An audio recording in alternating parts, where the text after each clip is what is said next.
देखो, yesterday we discussed about potential due to a point charge. So potential because of point charge Q at a point P which is at distance R is given by V. Obviously it depends on R is 1/4 pi epsilon naught Q by R, जिसके कारण है वो charge divided by distance. Potential due to system of charges. Now we have three charges Q1, Q2, Q3 and point P is at distance R1 from Q1, R2 from Q2 और Q3 से R3 पर है. So total potential रहेगा Vp superposition के through is V1 plus V2 plus V3. ठीक है, अब V1 की वैल्यू सुपरपोजिशन का थ्योरम यही कहता है कि Q1 के कारण जो पोटेंशियल रहेगा V1 उस वो वैसा ही रहेगा अगर Q2 Q3 नहीं रहते तो. Q2 के कारण जो पोटेंशियल रहेगा एट पॉइंट P ये वैसा ही रहेगा अगर Q1 Q3 नहीं रहते तो. हाँ, P के साथ क्या होगा, Q1 Q2 Q3 का पोटेंशियल साइमल्टेनियसली ये P पर एक्ट होने वाला है. So Vp will be K Q1 upon R1 plus Q2 upon R2 plus Q3 upon R3. अब एक स्पेशल टाइप की सिस्टम है which is about charge shell.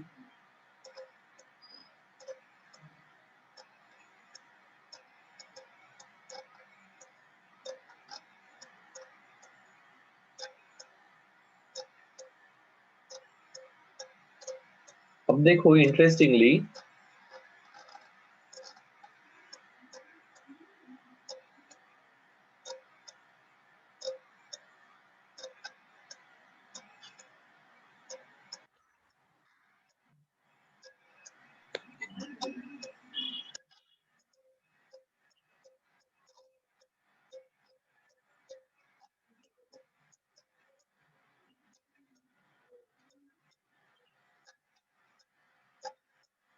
if a charge conducting shell has a charge Q on its surface, तो क्या होगा, देखो क्या होने वाला है सर, इसके ऊपर चार्ज कितना है, कैपिटल Q. सो कोई पॉइंट है P, इसकी रेडियस ले लेते हैं capital R and point P है इज एट डिस्टेंस R. सो देखो हमें पता है for all external point this total charge will act as if it is situated at center. क्या सही है क्या? So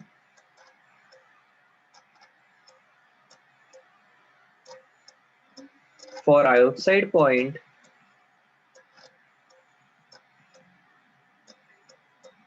this charge, the total charge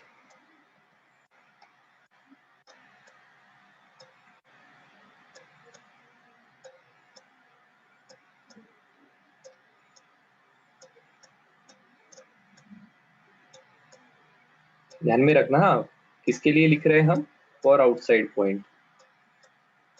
outside point मतलब where R is greater than capital R.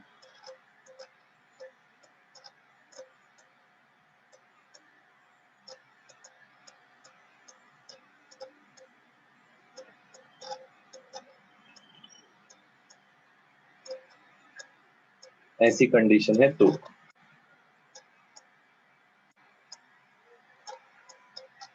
ठीक है, तो आप लिखोगे potential at point P is equal to K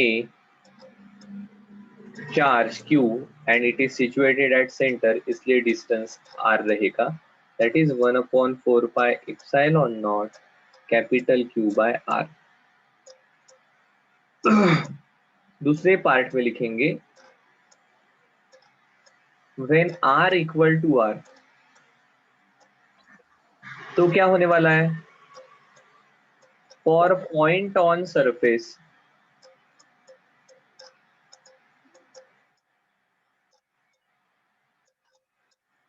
Vp will be K Q upon R. क्योंकि सरफेस के point के लिए हम इस पॉइंट से जाने वाला एक गॉसियन सरफेस कंसीडर कर सकते हैं and total charge is inside, तो इलेक्ट्रिक फील्ड आ जाएगी।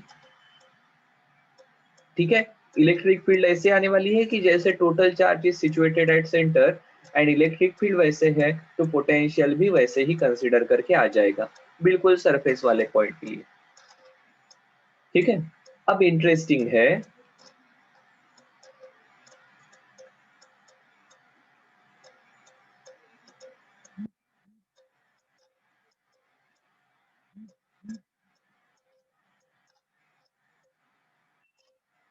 और point inside the shell,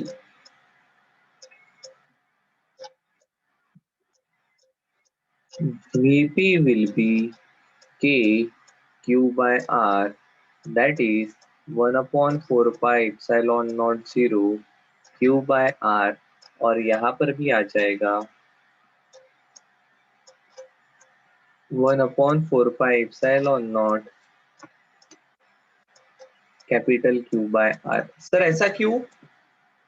for all R less than capital R, ऐसे सभी R's के लिए जो इस स्फीयर के रेडियस से छोटे हैं। कौन बता सकता है क्यों? रीजन बड़ा सिंपल है। पोटेंशियल मतलब एक्चुअली क्या है? Work done by external force. So देखो, अगर हम ये हमारे यूनिट पॉजिटिव चार्ज को लेकर आ रहे हैं, सो सभी बाहर के पॉइंट के लिए ये total charge Q is situated at centre and उसके कारण जो फोर्स लगेगा उसके अगेंस्ट वर्क कर रहे हैं। सो इंफिनिटी से लाते लाते लाते कंटिन्यूअस वर्क करना पड़ रहा है अप टू सरफेस। जैसे ही सरफेस के अंदर जाएंगे, इसके इनसाइड चार्ज नहीं है, इनसाइड चार्ज नहीं है, तो अकॉर्डिंग टू हमारे गॉस भाई साहब, pi equal to q inside upon epsilon naught, q inside zero, तो फाई जीरो मतलब E dot d s zero, d s zero नहीं हो सकता है तो इलेक्ट्रिक फील्ड जीरो। अंदर इलेक्ट्रिक फील्ड नहीं है, electric field is nothing but force experience by unit positive charge. So हमारा जो यूनिट पॉजिटिव चार्ज लेकर अंदर आ रहे हैं, वो कोई फोर्स ही एक्सपीरियंस नहीं कर रहा है। वो फोर्स ही एक्सपीरियंस नहीं कर रहा है तो कोई वर्क करना पड़ेगा क्या? नहीं। सो जो कोई भी वर्क करना है उसे सरफेस तक लाने तक वर्क करना है। एक बार वो सरफेस के अंदर आ गया कि अंदर इलेक्ट्रिक फील्ड नहीं, इलेक्ट्रिक फील्ड नहीं, तो वर्क करने की जरूरत नहीं है। वर्क करने की जरूरत नहीं है तो कोई एडिशनल वर्क स्टोर्ड होने वाला नहीं है, ना उसका पोटेंशियल बढ़ने वाला है। सो इसलिए ऐसे शेल के इनसाइड वाले सभी पॉइंट पर, पॉइंट कहाँ पर भी हो, पोटेंशियल ये देखो जीरो नहीं है, इलेक्ट्रिक फील्ड जीरो है, पोटेंशियल जितना सरफेस पर है उतना ही रहेगा। क्या सही है क्या? हाँ सर, बिल्कुल सही है। इलेक्ट्रिक फील्ड जीरो रहती है, potential will be same as that of on the surface. ठीक है, ओके सर, ध्यान में आ गया। तीसरे पार्ट के तरफ बढ़ते हैं, potential due to electric dipole.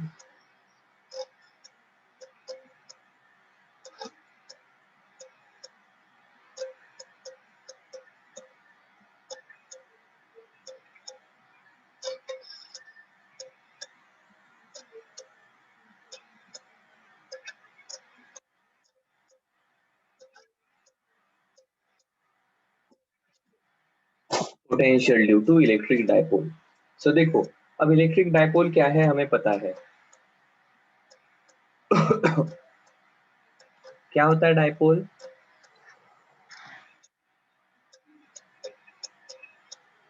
Plus q and minus q charges separated by some distance 2a। ठीक है, ओके सर, बिल्कुल सही है।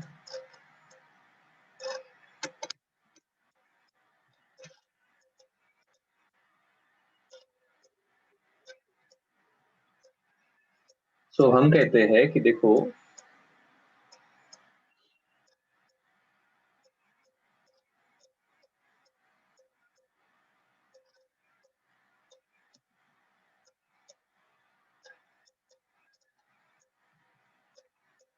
and potential because of dipole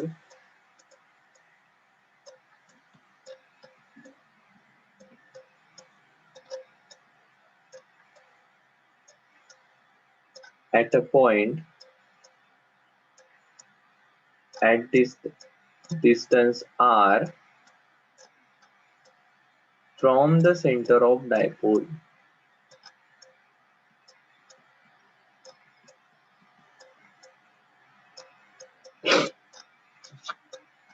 So इस प्रकार से हमारा कोई डाइपोल है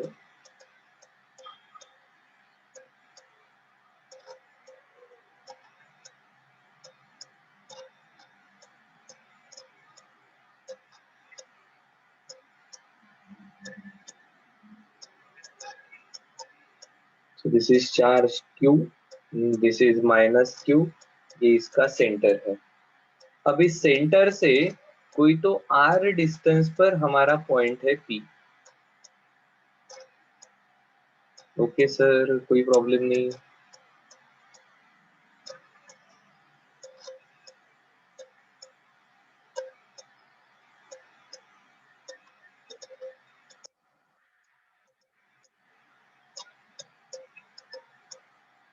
तो देखो, if this distance from the centre is r, ये हमारा सेंटर है जिसको हम O कह रहे हैं, ये एंगल थीटा है और ये टोटल लेंथ 2a होती है, तो ये लेंथ हो जाएगी a। सो अब actually from q it's the distance is r1 and from minus q the distance is r2। So actually यहाँ पर सुपरपोजिशन जैसा होगा, potential at p will be summation या will be because of charge q and charge minus q। so potential at p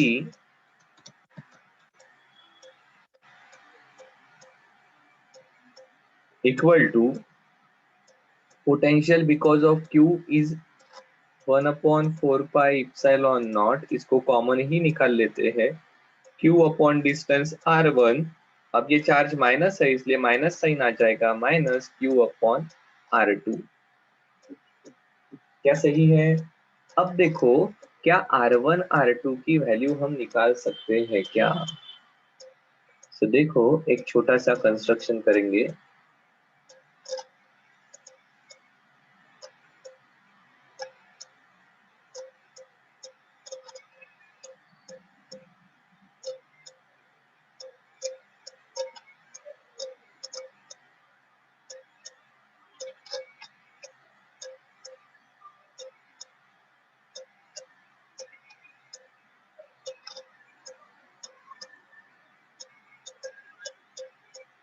इस प्रकार से perpendicular draw किया। अब परपेंडिकुलर ड्रॉ किया तो हमारा ए हो जाएगा हाइपोटेनियस, ठीक है, और ये डिस्टेंस हो जाएगा, ये थीटा है,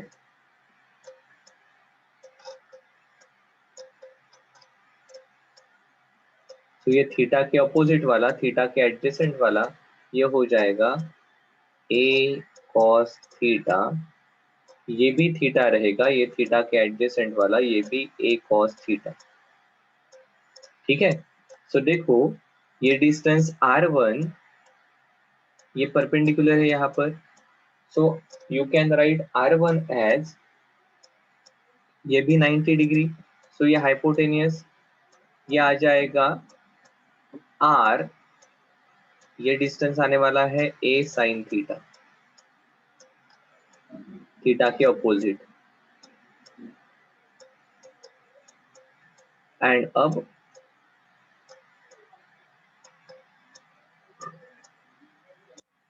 पाइथागोरस थ्योरम यूज करना पड़ेगा, r1 is hypotenuse, so we will write r1 का स्क्वायर इक्वल टू, ये टोटल r है, r minus a cos theta का स्क्वायर, तो वन साइड का square plus a sine theta का स्क्वायर। क्या सही है क्या?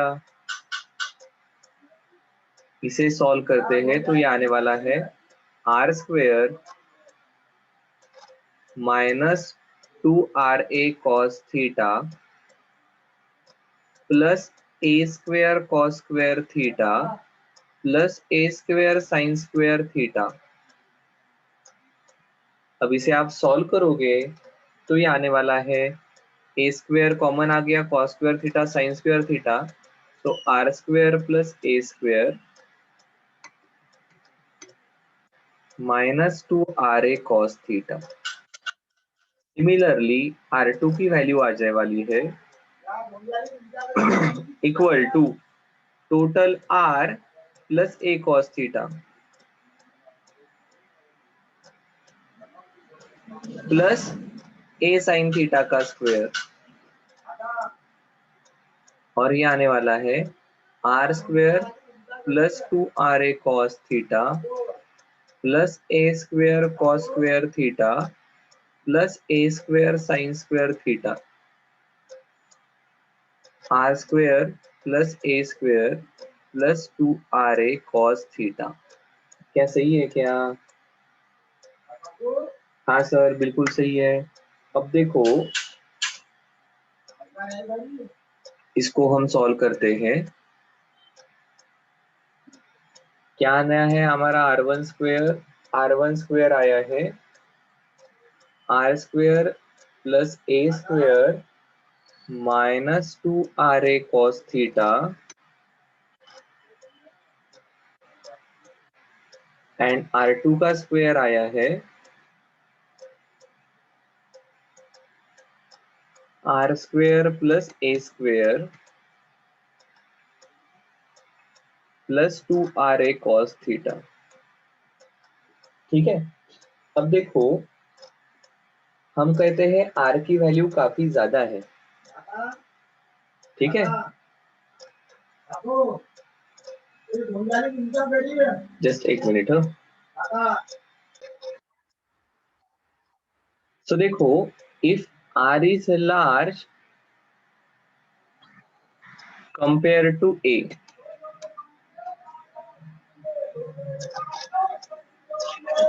इसका मतलब क्या है? R अगर बड़ा है तो A by R will be very small, will be small, and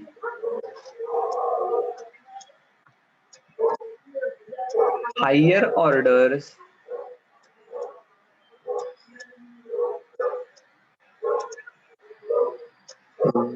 will be negligible.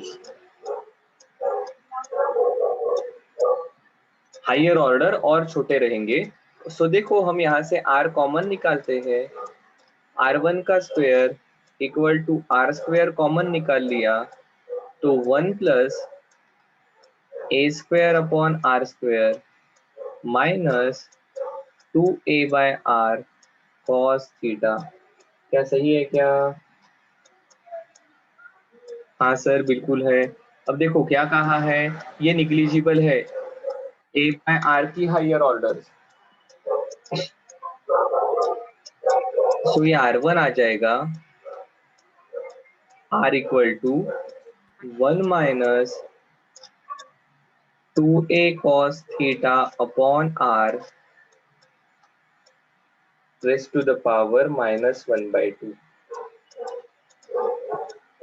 क्या सही है क्या? Raised to the power 1/2। Similarly R2 square आने वाला है, R स्क्वायर कॉमन निकाल लिया तो 1 plus A square upon R square plus 2A cos theta upon R। Again इसको निग्लेक्ट कर दिया तो R2 की वैल्यू आ जाएगी R into 1 plus 2A cos theta upon R raised to the power 1/2। क्या सही है? अब देखो एक्चुअली हमें जरूरत किसकी है? We are interested in 1/R1 1/R2। Actually ये Q को भी हम कॉमन निकाल कर बाहर लिख सकते हैं। 1/r1 1/r2 इनकी हमें जरूरत है। तो यहाँ से हम लिखेंगे 1/r1 इनवर्स ले रहे equal to 1/r into 1 minus 2a cos theta upon r raised to the power minus 1/2 and 1/r2 equal to 1/r 1 plus 2a cos theta upon r raised to the power minus 1/2। अब यहाँ पर आप आपका binomial theorem use करते हो तो ये higher order term यहाँ की चली जाएगी, सिर्फ पहली टर्म रहेगी। लिख लेते हैं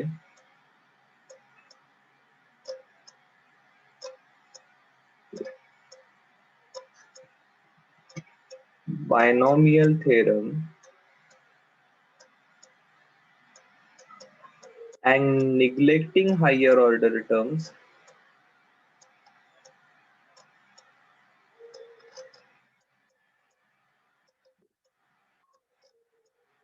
one upon r1 equal to 1/r, ये माइनस है तो यहाँ पर हो जाएगा plus 1 plus 2a cos theta upon r। ठीक है, और यह आ जाएगा 1/r2 equal to 1/r, sorry यहाँ पर 2a नहीं आएगा, ये a/r आ जाएगा क्योंकि यहाँ पर हाफ वाली टर्म आएगी। तो यहाँ पर भी 1/r 1 माइनस हाफ के साथ ये 2 कट जाएगा, a cos theta upon r। तो 1/r1 एंड 1/r2 की वैल्यू आ गई। तो अब हम इनको ओरिजिनल इक्वेशन में पुट करते हैं, ये 1 वाला। तो हमारा रिलेशन हो जाएगा v equal to q 4π/0 1/r1 minus 1/r2 equal to q 4π/0 1/r1 की वैल्यू है 1/r 1 plus a cos theta by r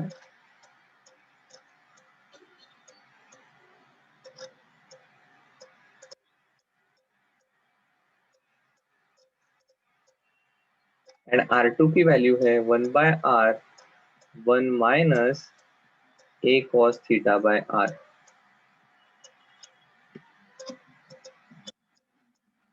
कुछ कॉमन निकलता है? हाँ सर, 1/r कॉमन निकल जाएगा।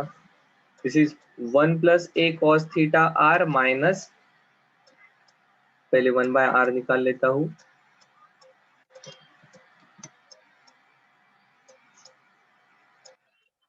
One upon 4π/0 into 1/r bracket के अंदर 1 plus a cos theta by r minus 1 minus minus plus a cos theta by r plus 1 minus 1 cancel, ये बन गया 1/4π/0 2a cos theta upon r square, इसके साथ q चाहिए। क्या सही है क्या? इसको जरा थोड़ा सा देखो, q और 2a यहाँ पर है, बट q एंड 2a ये होता है p। So this is p cos theta 1/4π/0 k into p cos theta upon r square। This is potential at a point P which is at distance r from the center of dipole, and the dipole is making angle theta with the direction of this point P। ठीक है, theta किसके बीच का angle है? Dipole and pole P, point P के बीच का angle है। ठीक है, हाँ सर बिल्कुल सही है। अब देखो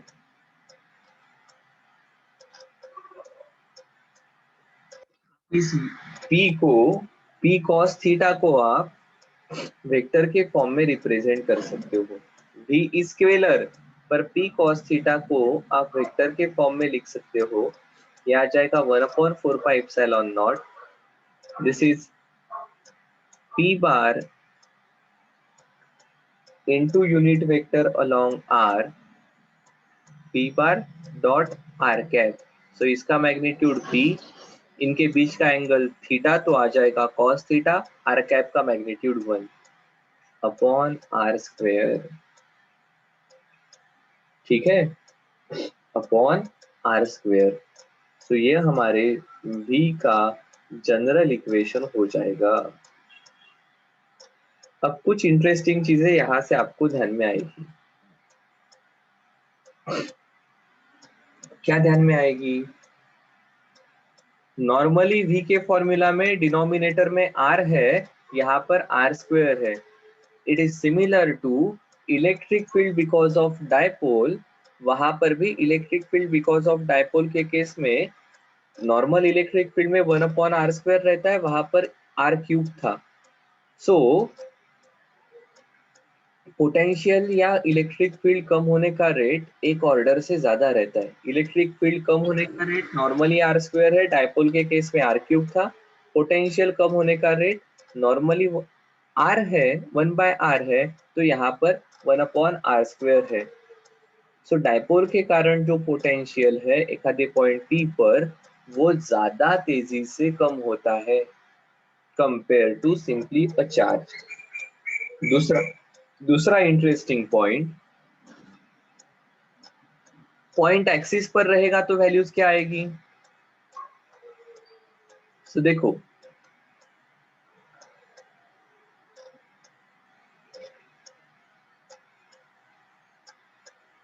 dipole minus Q plus Q, direction हमेशा होती है निगेटिव से पॉजिटिव की तरफ। If this point is on axis, so centre से अगर r यहां पर है या r नीचे हो सकता है, पॉइंट एक्सिस पर है मतलब पॉइंट शायद से नीचे भी हो सकता है। सो ये डायपोल की p बार की डायरेक्शन, सो p कैप भी यहाँ पर रहेगा। आइदर r ऊपर के डायरेक्शन में हो सकता है या r नीचे के डायरेक्शन में हो सकता है।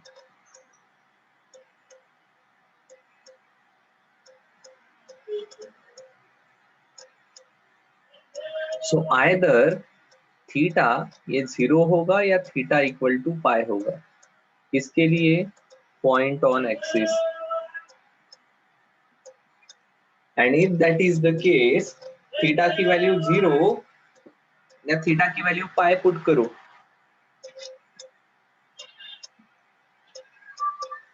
cos थीटा का मैग्नीट्यूड 1 आएगा। cos थीटा का मैग्नीट्यूड 1 आएगा तो हम कहते हैं for point on axis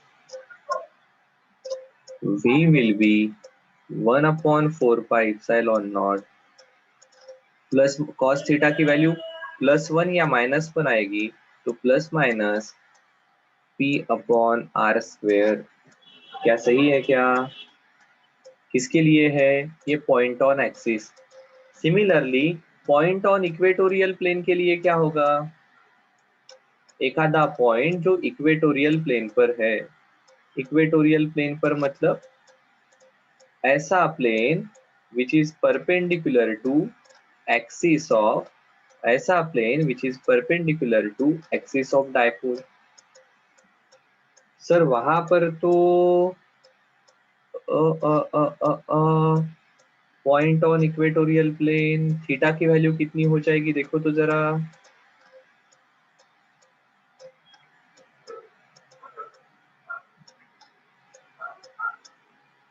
sir theta की वैल्यू तो 90 हो जाएगी इक्वेटोरियल प्लेन पर। बिल्कुल सही है, ठीक है। For point on equatorial plane theta की वैल्यू 90 हो जाएगी।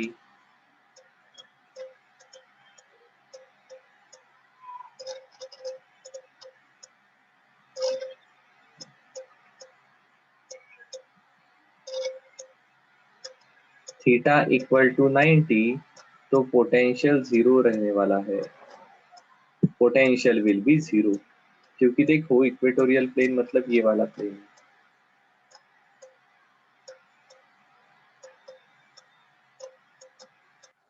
पॉइंट कहीं पर भी रहा तो आर और ये डायरेक्शन इसके बीच का एंगल 90 डिग्री रहने वाला है, और अगर थीटा की वैल्यू 90 तो cos 90 जीरो आएगा, इक्वेटोरियल के सभी पॉइंट पर पोटेंशियल जीरो रहेगा, पोटेंशियल जीरो रहेगा। ठीक है, तीसरी इंपॉर्टेंट चीज जो हमने यहाँ पर देखी है, normally potential is inversely proportional to R, यहाँ पर potential is inversely proportional to R cube, और मैग्नीट्यूड चाहिए होगा आपको सिर्फ, तो मैग्नीट्यूड के रिलेशन ये ऊपर वाला रहेगा।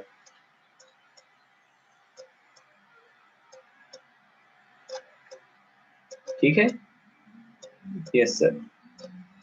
तो इस प्रकार से आपने डायपोल के कारण पोटेंशियल कितना रह सकता है ये रिलेशन फाइंड आउट कर लिया। प्रोसेस सिंपल है, सिर्फ ये 1/r1 एंड 1/r2 के वैल्यू के लिए हमें काम करना पड़ता है। क्या किया हमने, कहा पोटेंशियल एट दिस पॉइंट भी निकालना है ना, तो यहाँ से डिस्टेंस ले लो, और r1 के कारण भी क्यू के कारण भी रहेगा, माइनस क्यू के कारण भी रहेगा, तो बस समेशन आप हमारा सुपरपोजिशन का थ्योरम लगा लो। सो r1 डिस्टेंस निकाला, r2 डिस्टेंस निकाला, वहां से 1/r1 1/r2 किया, उसमें बायनोमियल थ्योरम को यूज किया एंड फिर वैल्यूज पुट कर दी। एक्चुअली तीन ही चीजें की है, और फिर ध्यान में आया v because of dipole is 1/4 pi epsilon naught p bar dot r cap upon r square, and for point on axis theta की वैल्यू 0 या पाई हो जाएगी, so cos थीटा ±1 हो जाएगा, तो पोटेंशियल रहेगा plus minus depending upon point कौन से साइड में है, 1/4 pi epsilon naught p upon r square, and for point on equatorial plane theta की वैल्यू 90, तो हमारा पोटेंशियल ये जीरो रहेगा, पोटेंशियल ये जीरो रहेगा। क्या सही है क्या? हाँ सर बिल्कुल सही है। अब देखो एक छोटा सा कंसेप्ट है, उसको भी समझ लेते हैं। It is equipotential surfaces.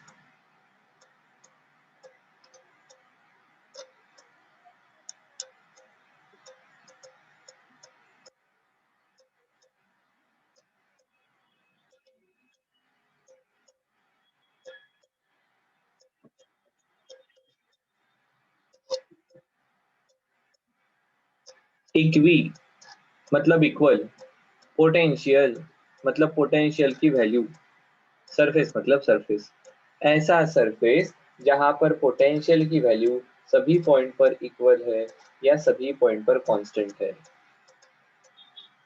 तो हम डिफाइन करते हैं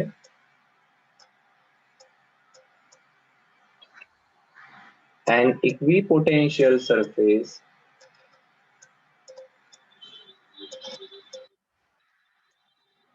is a surface with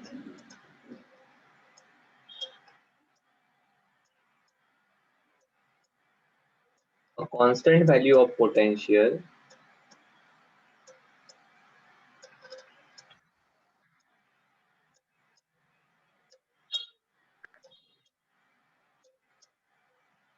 at all points on the surface।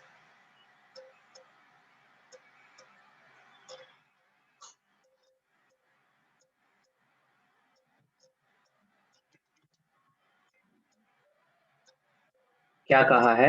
An equipotential surface is a surface with a constant value of potential at all points on the surface। अब ऐसा कहाँ पर होगा? तो देखो अगर हमारे पास ये कोई यूनिट ये कोई पॉजिटिव चार्ज है।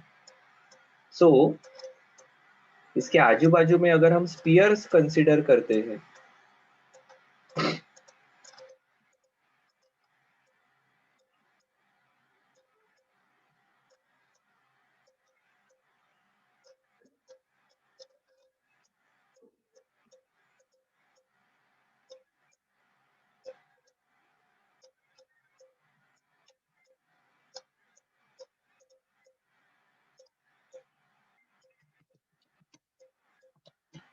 the locus of all points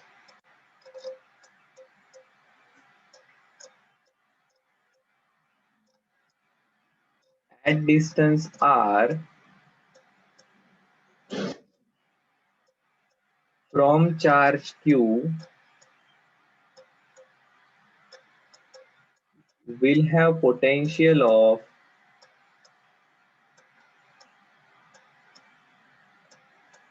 v as a function of r 1 upon 4 pi epsilon naught q by r. But such locus of points will constitute a sphere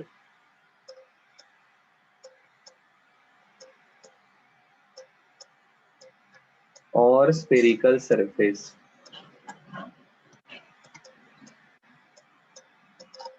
इसलिए किसी चार्ज पॉइंट के आजू बाजू में अगर एक कोई स्फीयर कंसिडर कर रहे हो तो वहां पर सभी पॉइंट पर पोटेंशियल सेम रहने वाला है। क्या सही है क्या? सर एक बार फिर से रिपीट करो ना। देखो, ये चार्ज क्यू है, यहाँ से आर डिस्टेंस, r1 डिस्टेंस का कोई पॉइंट कंसिडर किया तो ऐसे बहुत सारे पॉइंट रहेंगे which is at distance r1। Basically एक पूरा स्फेरिकल सरफेस रहेगा that will be at distance r1। But ऐसे r डिस्टेंस पर पोटेंशियल निकालना आपको आता है, ये रहता है 1/4 pi epsilon naught q by distance q by r। अगर r1 है तो यहाँ पर r1 आ जाएगा, r2 है तो यहाँ पर r2 आ जाएगा। आपको ध्यान में आएगा ऐसे सभी points which is at distance r1 potential same रहेगा। बट ऐसे सभी पॉइंट का कलेक्शन ले लिया विच इज एट डिस्टेंस r1 तो बनने वाला है एक स्फेरिकल शेल। क्या बनने वाला है? एक स्फेरिकल शेल। और इस स्फीयर पर फिर ये पोटेंशियल की वैल्यू कांस्टेंट रहेगी। क्या सही है क्या? Yes sir. पक्का? दूसरी एक इंटरेस्टिंग चीज है,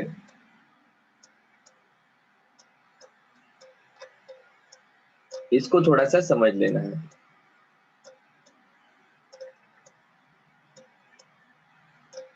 On any equipotential surface,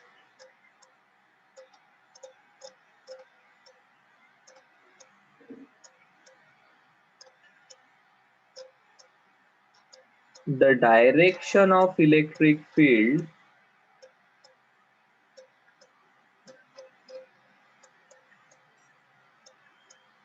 is always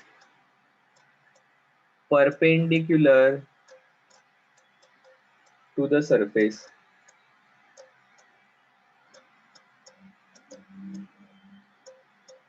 कौन इसे एक्सप्लेन कर सकता है? अच्छे से पढ़ो, ठंडे दिमाग से पढ़ो। On any equipotential surface, the direction of electric field is always perpendicular to the surface। Sir आप ऐसा क्यों कह रहे हो? सो देखो, बड़ा इंटरेस्टिंग है। पोटेंशियल क्या होता है आपको समझ में आया है? सर पोटेंशियल ये है, it is work done, charge को उस पॉइंट तक लाने के लिए जो वर्क करना पड़ा। वर्क कब करना पड़ेगा? जब कोई ना कोई फोर्स रहेगा। क्या सही है?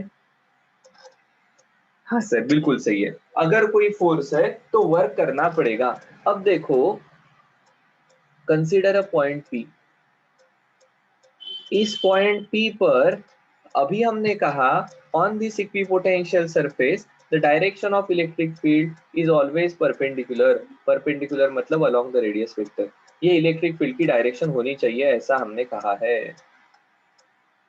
अब हम आर्ग्यू कर रहे हैं कि ये डायरेक्शन इस प्रकार से परपेंडिकुलर नहीं है, इसका मतलब क्या होगा, इसका कुछ ना कोई इस सरफेस के साथ एंगल बनेगा, इस सरफेस के साथ इसका कुछ ना कुछ एंगल बनेगा, क्या सही है क्या? ओके, अगर ऐसा एंगल है तो देखो ये कोई ना कोई थीटा रहेगा, और अगर इस प्रकार से थीटा है तो क्या इसके दो कंपोनेंट रहेंगे, which is perpendicular to surface and which is parallel to surface,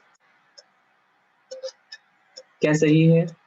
हाँ सर बिल्कुल सही है, ये थीटा है तो ये थीटा के एडजेसेंट वाला आपका ई कॉस थीटा, ये रहेगा ई साइन थीटा, और ये है आपकी ई की डायरेक्शन। अब देखो ये कंपोनेंट यहाँ पर है ना, इस प्रकार से यहाँ पर खिचड़ी हो जाएगी, इसलिए मैंने ऊपर दिखाया, आप चाहते हो तो उसे अपन नीचे भी ला सकते हैं।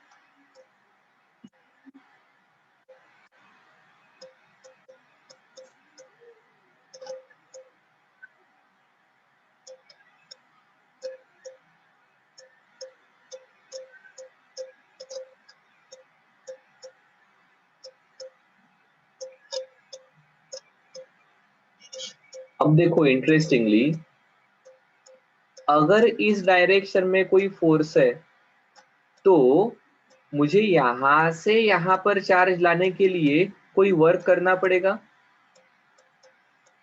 इस पॉइंट से इस पॉइंट तक चार्ज लाने के लिए मुझे कुछ ना कुछ वर्क करना पड़ेगा। क्यों वर्क करना पड़ेगा? क्योंकि यहाँ पर ये पॉजिटिव चार्ज रिपेल होने वाला है, क्योंकि पॉजिटिव चार्ज पर इस डायरेक्शन में ई कॉस थीटा इतना फोर्स लगने वाला है। इलेक्ट्रिक फील्ड मतलब क्या है? Force experience by unit positive charge, तो यूनिट पॉजिटिव चार्ज पर इस डायरेक्शन में फोर्स लगेगा, अब फोर्स लगेगा और चार्ज की डिस्प्लेसमेंट है तो मतलब वर्क करना पड़ेगा। सो चार्ज को यहाँ से यहाँ लाने के लिए वर्क करना पड़ेगा, electrostatic force being conservative force, ये वर्क यहाँ पर पोटेंशियल के फॉर्म में स्टोर्ड रहेगा, मतलब इस पॉइंट का पोटेंशियल और इसका सेम नहीं रहेगा, which is contradiction to the direct definition of equipotential surface, इन दोनों पॉइंट का पोटेंशियल डिफरेंट है। सो इसका मतलब क्या? इसका मतलब सर इस प्रकार से कोई अलोंग द सरफेस वाला कंपोनेंट रह ही नहीं सकता है, अलोंग द सरफेस वाला कंपोनेंट नहीं रह सकता है, तो एक ही पार्ट रहेगा which is perpendicular to surface, मतलब electric field will always be the perpendicular to the surface, क्या सही है क्या? ये समझ में आना चाहिए, ये बेसिक क्रक्स है इसके डेफिनेशन का, ठीक है? So with this we will stop today.